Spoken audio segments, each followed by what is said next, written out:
Living on the hill in Boulder, Colorado is a picture of freedom and choice. Easily accessible by car or bike, we have Alfalfa's, Lucky's, Safeway, Whole Foods, Target, the Food Stand, Walgreens, Trader Joe's, and more. This dizzying amount of consumer choice makes it difficult to imagine otherwise. My home back in the North Shore of Milwaukee, Wisconsin was much the same. However, this experience is far from the norm. Many communities across the U.S. have limited access to good, cheap, healthy food, resulting in what we refer to as a food desert. Let's rewind for a moment. What exactly is a food desert? What does it look like, and why is it a concern? The truth is, it sort of depends on who you ask if you want to know what a food desert actually is. This is a map that the federal government created to identify all the areas that it currently defines as a food desert in the nation. Under the USDA guidelines, a food desert is an area that does not have a grocery store within 1 square mile. Under this definition, all of these communities are food deserts, which is quite shocking to think about. However, there's far from universal consensus on this definition. A wealth of scholarly research in recent years has challenged the idea that food deserts are only found in these conditions. Today, I'm going to highlight some research that challenges the veracity of the current federal guidelines on food deserts.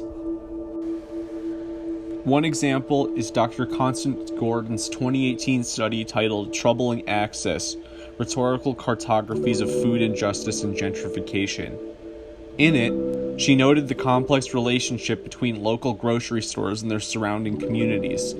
One of the main conclusions that she made was that not only is the opening of a local grocery store in an impoverished neighborhood in North Denver not going to help the community, but it actually ends up speeding up the process of displacement. Here, although a local organic grocer has opened up, the food desert crisis has not really been resolved because the organic grocery store does not serve residents sufficiently. A 2017 study conducted by Ghosh Dastidar et al. Titled "Does Opening a Supermarket in a Food Desert Change the Food Environment?"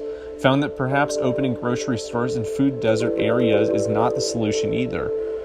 They wrote that a lack of consumer savviness and deeply ingrained habits means that this might not be an adequate solution for these communities. A study by the same authors found that people who lived in urban food deserts bought most of their food at grocery stores and purchased mostly junk food.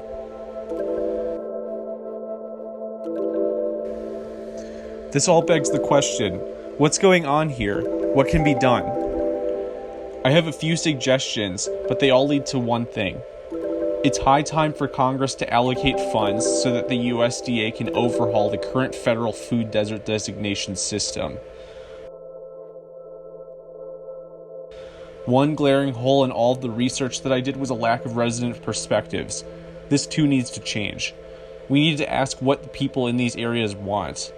Food desert policy needs to also be closely linked to general food health campaigns. If people actually have more access to food than we previously thought, why are they making the choices that they are? I'm calling for policy change, but what I'm really calling for is compassion. We need to stop telling impoverished communities that they're doing something wrong and how they're suffering, and we need to start listening to them instead. In sum, I'm not just calling for an overhaul of the federal food desert designation system that governs the way that we execute food desert policy. I'm calling for one that's compassionate, one that listens to residents who are most deeply impacted by this crisis. With a better system and a better understanding of the lived experiences of those in food deserts, we can make a real impact on the lives of people around the United States.